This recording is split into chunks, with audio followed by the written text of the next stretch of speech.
You're listening to Civic Media.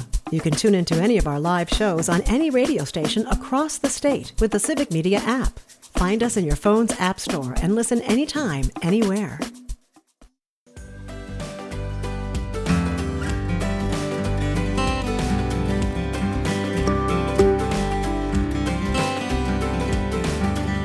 You're listening to Mornings with Pat Kreitlow on WBZH. I'm Mark Lundeen, and here's what's happening in Hayward today. The Hayward Farmers Market starting off at 9 o'clock, going until 1 o'clock. They'll be meeting at the Lumberjack Bowl, as always. That's located at 15670 County Road B here in Hayward.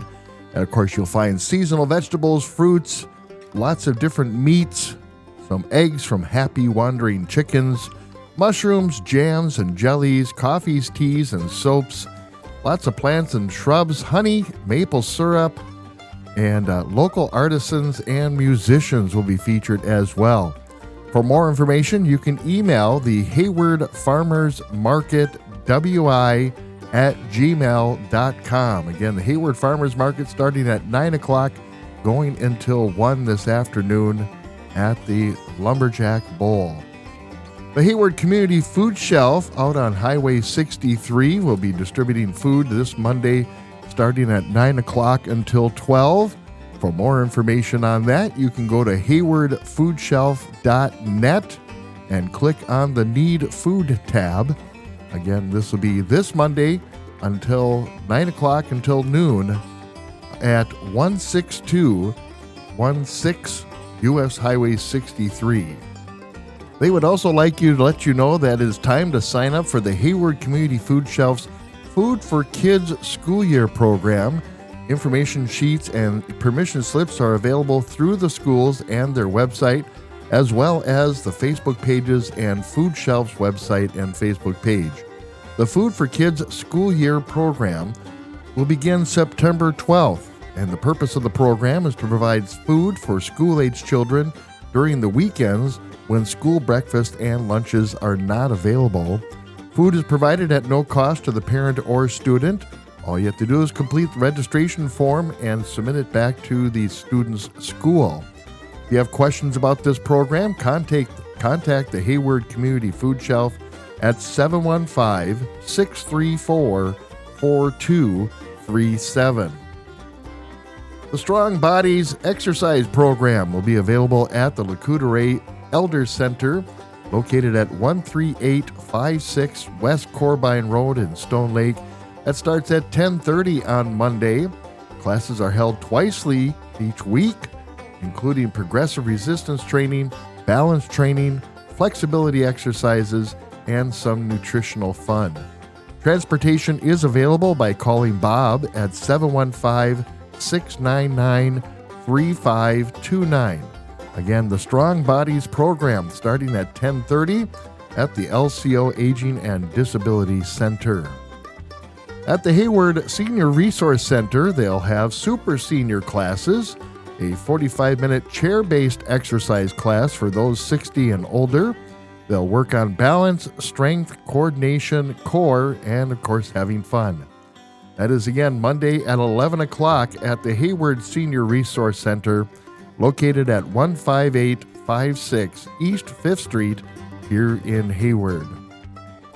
Beginning on Tuesday at 10 o'clock, the North Woods Community Food Shelf will be open at the Spider Lake Church Youth Center here in Hayward, located at 11255 Highway 77, just north of the Hayward Hospital on the left-hand side.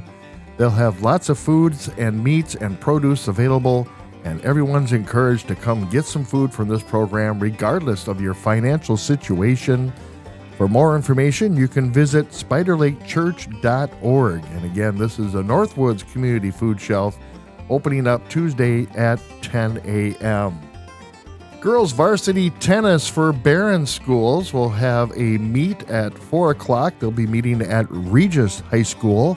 That's Tuesday at 4 o'clock. The girls varsity tennis for Barron schools will be meeting at the Regis High School. Barron girls varsity golf match will also start at 4 o'clock, and that will be at the Grantsburg Public Golf Course. Again, 4 o'clock on Tuesday The girls varsity golf for Barron schools will be meeting at the Grantsburg Public Golf Course. At 5 o'clock on Tuesday, the Stone Lake History Museum will be having an open house.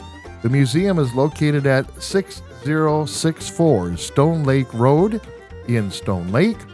From 5 until 7, they'll be offering refreshments and tours of the museum. Again, Saturday, September 9th at 5 o'clock until 7, the Stone Lake History Museum is having an open house. On Wednesday at 10 o'clock, the Northwoods Community Food Shelf will be open once again. This is at the Spider Lake Youth Center, just north of the Hayward Hospital on the left-hand side. They have lots of foods available, and everyone's encouraged to come get food from this program, regardless of their financial situation. Again, that's Wednesday at 10 o'clock until 3. The Northwoods Community Food Shelf will be open. The Strong Bodies program will be offering another exercise class at 10:30 on Wednesday at the LCO Aging and Disability Center. Again, if you'd like a ride, you can call Bob at 715-699-3529. And also on Wednesday, the Hayward Senior Resource Center is offering their Super Seniors class, a chair-based program for those 60 and older, working on balance, strength, coordination, and core. Again, this is 11 o'clock on Wednesday at the Hayward Senior Resource Center. And on Wednesday at 4 o'clock, Artbeat of Hayward is opening up a new exhibit entitled Broad Strokes, Watercolorist, and Helena Fiber Art. Again, that's happening at 4 o'clock on Wednesday at Artbeat. You've been listening to WBZH Hayward Today, local report on mornings with Pat Kreitlow. To stay up to date with everything in the Hayward Lakes area, download the Civic Media app and click on WBZH in the station listings. Coming up after local news and information, Pat Kreitlow returns. I'm Mark Lundeen, and I'll be back here in 20 minutes on Buzz of the North. It's 6:59.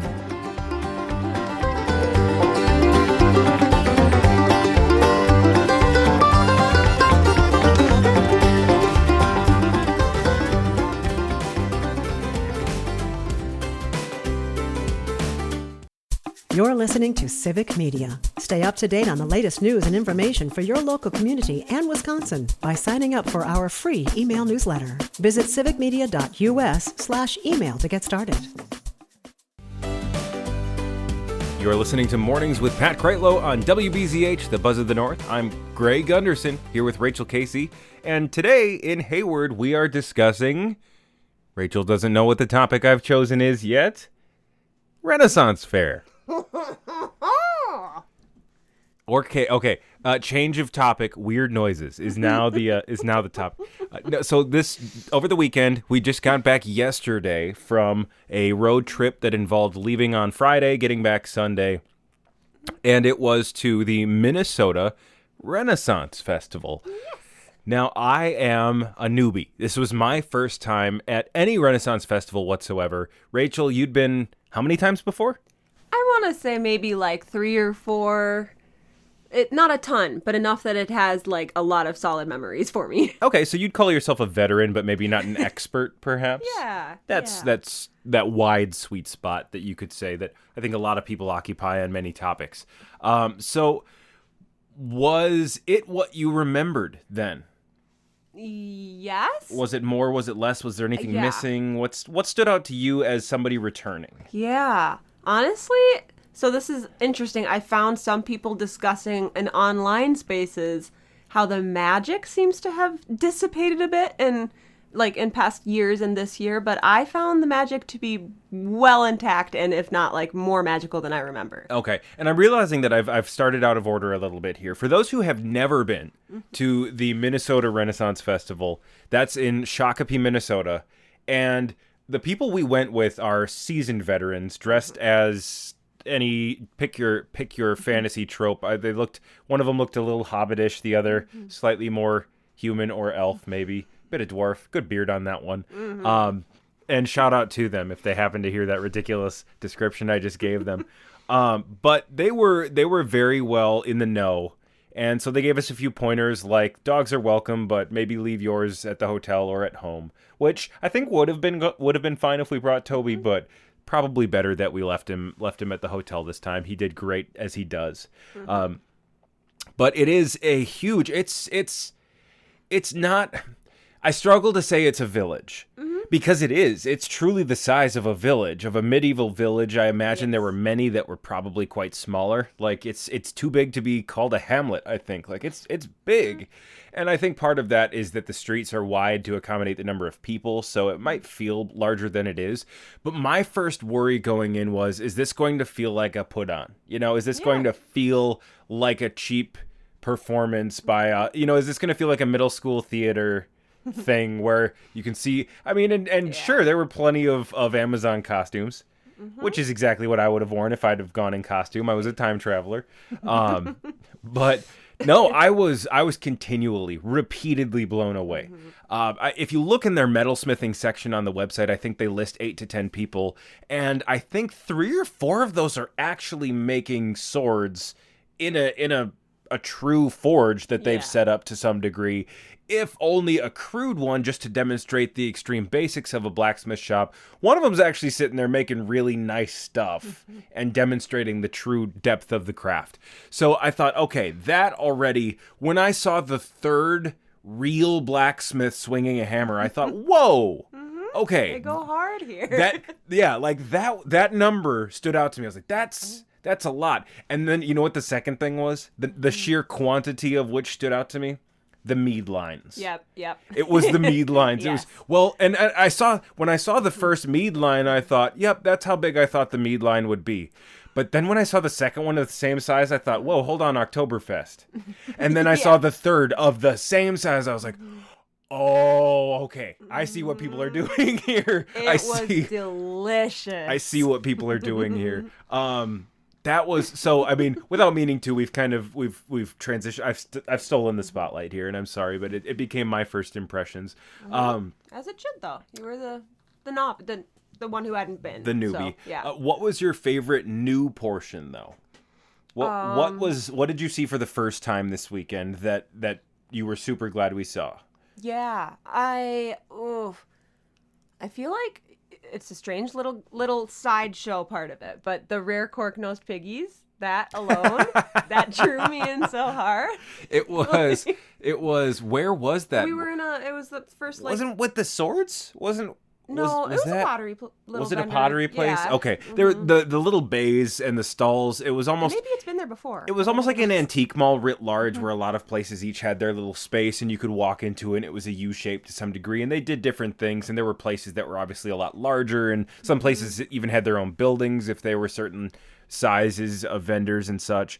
But I guess I just got them a little bit mixed up. So it was a pottery place where they sold piggy banks as livestock. It was magnificent. They had a little pen and it was the cutest thing. The rare cork-nosed pigs. I didn't even see the sign that said that.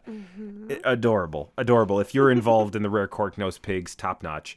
We should have complimented you by buying one, but the prices were what I expected. What they should be. Yes. Again, I didn't look at anything and say, I would never pay that for that thing. It wasn't the pro shop effect. Yeah. If you've ever been in any team's pro shop, I think you know exactly what I'm talking about. Speaking of pro shops, I can't let a whole segment go by without calling out the fact that the Packers notched a victory yesterday in their first game of the season, and of course Micah Parsons notched a sack. There, I said it. We will not be talking about that in a latter segment because our topic for later is the drive between.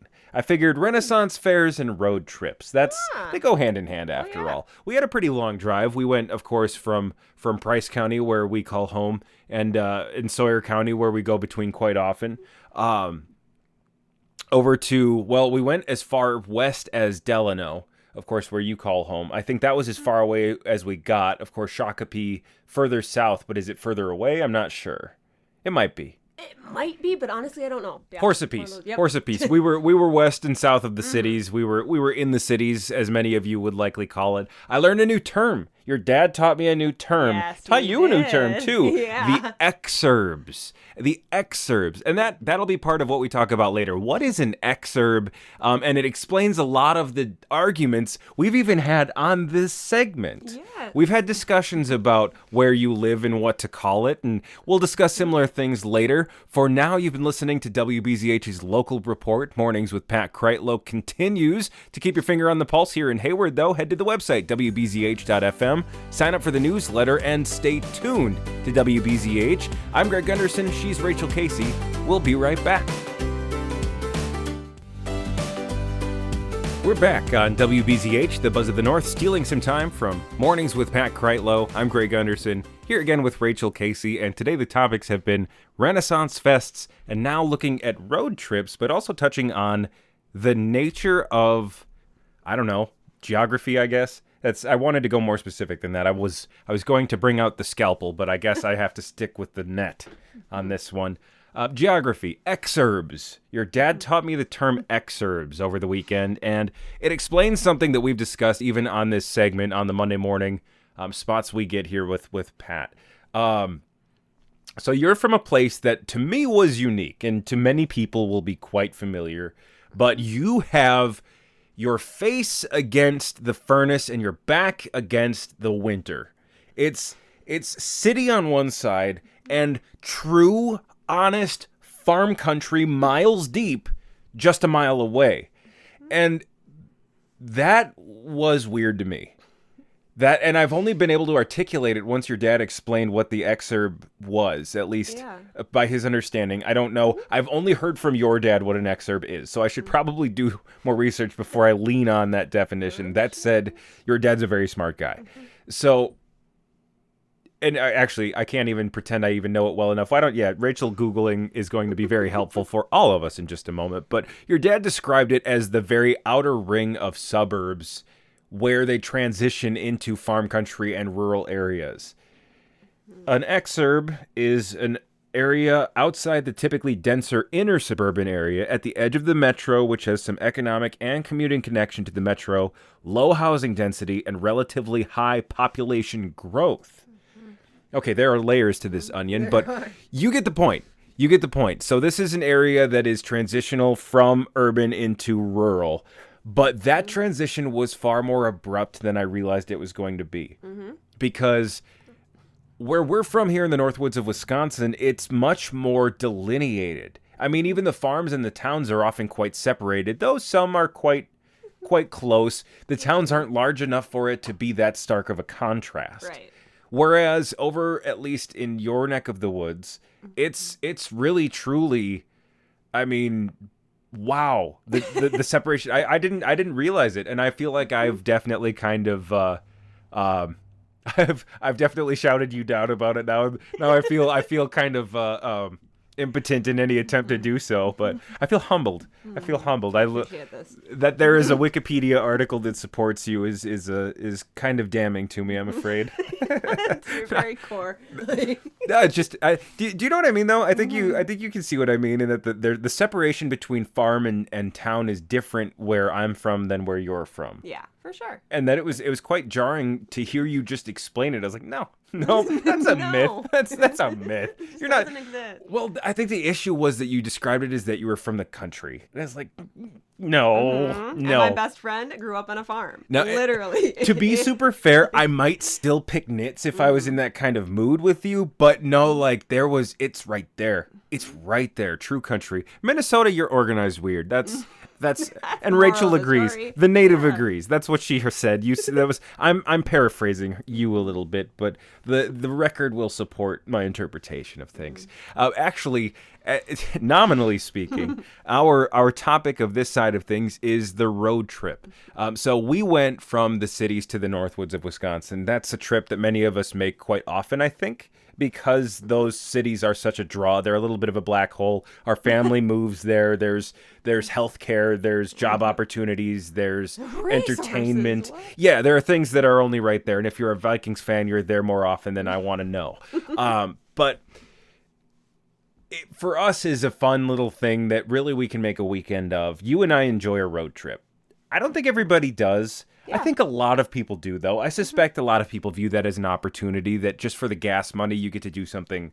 There's some variety and some structure, a yin, a yang, yeah. The salty, the sweet. It's kind of a basically enjoyable thing to you and I. And we've got Toby, the station dog, with us the whole time. Oh, yeah. Phenomenal. I mean, that's part and parcel with hitting the road for us as a pet-friendly hotel. Because, yes, he's coming with us.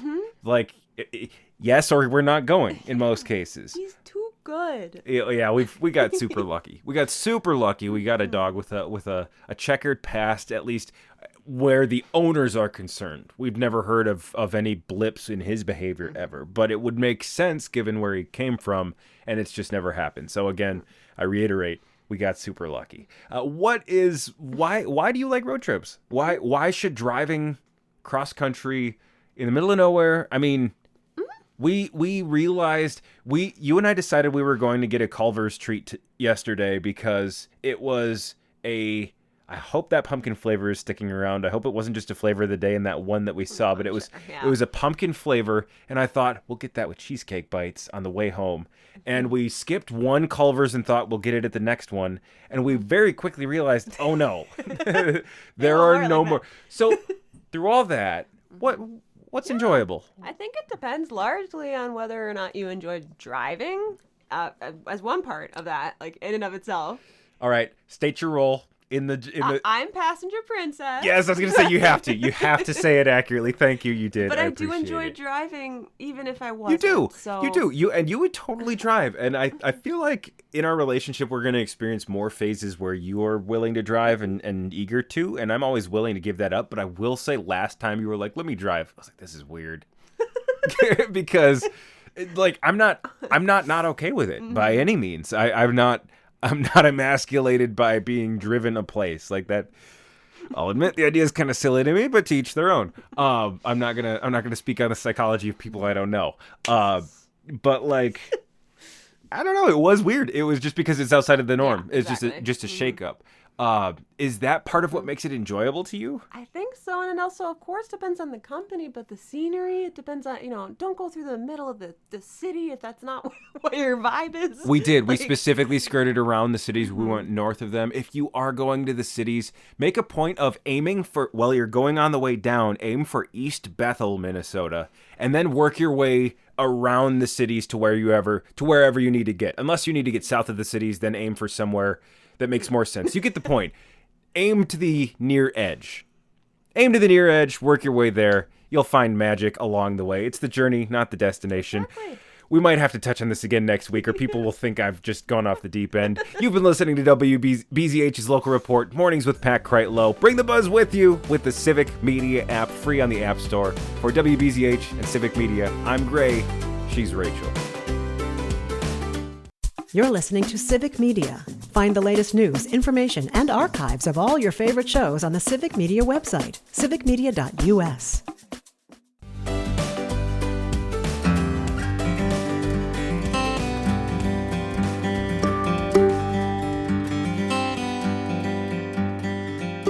You're listening to Mornings with Pat Kreitlow on WBZH. I'm Mark Lundeen, and here's what's happening in Hayward today. With me in the studio today is Stacy Hessel. And Stacy, good morning. Thank you for coming in today. Hi, Mark. Thank you for having me on. We're going to be talking about your position as a board member of the Sawyer County Board of Supervisors, and you represent District 4. Talk a little bit about what District 4 represents. Sure. So District 4 is obviously the town of Hayward. It runs from the fire department all the way through to the town of Round Lake, and then over kind of by Wilderness Walk. So it's a very large district, and people forget that. But yeah. So why did you get involved at the county board level? Sure. So first of all, I'll back up, and I got involved. I've always been an advocate for the community. And I have a firm belief in either step up or shut up, because a lot of us like to tell everybody else what they should be doing that are on the boards. Yeah, and my personality just provokes me to step up. So I do that. And sometimes it's good most of the time it's good. Sometimes, depending on your opinion of the situation, it's not so good. But the firm belief is that we all have a position we can take in our community. I love our community. So in 2012, I got on the school board. Prior to that, I volunteered. I was involved, in our high school, like student council, things of that nature. But my first board that I got onto actively was the Hayward School Board, and I'm still involved in that, as well as the county board and the town board. So a lot of different levels, but my heart's still in the right place. Like, let's make where we live better. I suppose your position on these various boards kind of gives you a much larger picture of the community between the town board, the county board, and the school board. Right. You have a very large picture of what's happening in the community. How do you keep up?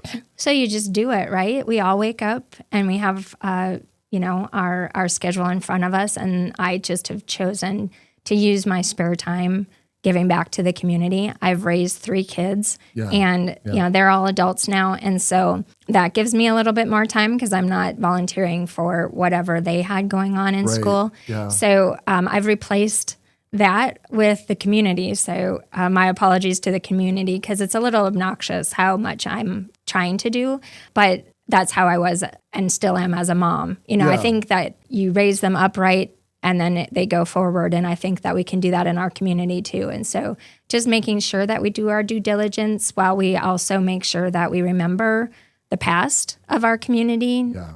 I think sometimes we go forward so strong. And if we could just pause and say, well, these are the founders of our community. What was their vision? And just play on that. I think I'm in a unique position as a woman, and I'm not going to play that card at the top of my deck, but I just think, I mother, and so I know that I can do that, and so I've kind of taken that role on in the boards that I'm on as well, making sure that our community is nourished and growing, and making sure it keeps at a steady pace, but not overwhelming. There's 15 of us that we all have our different gifts and we have our different community contributions. And so each of us love our district. Otherwise we wouldn't have ran or, love our community. But not pinpointing one thing, but zoning was a big issue. I'm not on zoning anymore, but I wanted to make sure that we were growing, but making sure that we highlighted the positives of that growth too. What areas are we growing in? How are our beautification projects going so that when people come in, whether it's people that moved away and come back, that they're still proud of our community. So making sure that we just respect that aspect. So I think zoning is the biggest thing that I thought of. Also our law enforcement, that I know that it was a little contentious, but wanting all of the sheriff's deputies to be able to take home their squad cars. Not all of our county workers live in our county, whether it's sheriff's department or regular agencies. But so I think just having that mindset of, okay, what is in the best interest of the safety of our county, the growth of our county, and those are the 2 things that I focused on. I love and support law enforcement always, and I want our community to grow. So just making sure our zoning efforts didn't put a firm fist on people trying to grow, but also respected that they want to make it better, not that they want to just get away with things. Yeah. So. But other districts represent other smaller communities, and to have that interrelationship with those town boards or the commissions that work in those, talking about growth, how much are these other smaller communities experiencing growth? Well, I think in any of our districts, we worry about response time for EMS. We worry in the law enforcement. Okay. So you want to make sure that not just the big sections like the Round Lakes, the Hayward, those are being serviced, but making sure that we can get to the other townships in a good response time. Yeah. So, where are our facilities? Are they in the right spots? Just because we've always done something, does that mean we always have to do it? Or can we look at the bigger picture and say, hey, what is the focus and what is the best interest of the district, but also of the whole county? Just making sure that those things are thought out, because there's several of our county board members, they live in the southern part of the county, and are they being serviced as adequately as our Mecca here in Hayward? Right. I love Hayward, but I want to make sure we're also seeing that they also love Winter, they love Loretta, you know. So we make sure that we talk about those things. I mean, financially, sometimes it can't, we can't move things or we can't do what people want all of the time, but it's just making sure that everybody's listened to. And I think that that's the biggest compliment we can give to our constituents. Yeah. Well, Stacy, thank you for coming in to this morning. Thanks for having me. And it's always good to chat. And, there's a lot of things that we're doing in the community, and I hope people will continue to support our community and step up. Yeah. Thank you. You've been listening to WBZH Hayward Today, local report on mornings with Pat Kreitlow. To stay up to date with everything going on in the Hayward Lakes area, download the Civic Media app and click on WBZH in the radio station listings. Coming up after local news and information, Pat Kreitlow returns. I'm Mark Lundeen, and I'll be back with more Hayward area information tomorrow morning. It's 8:29.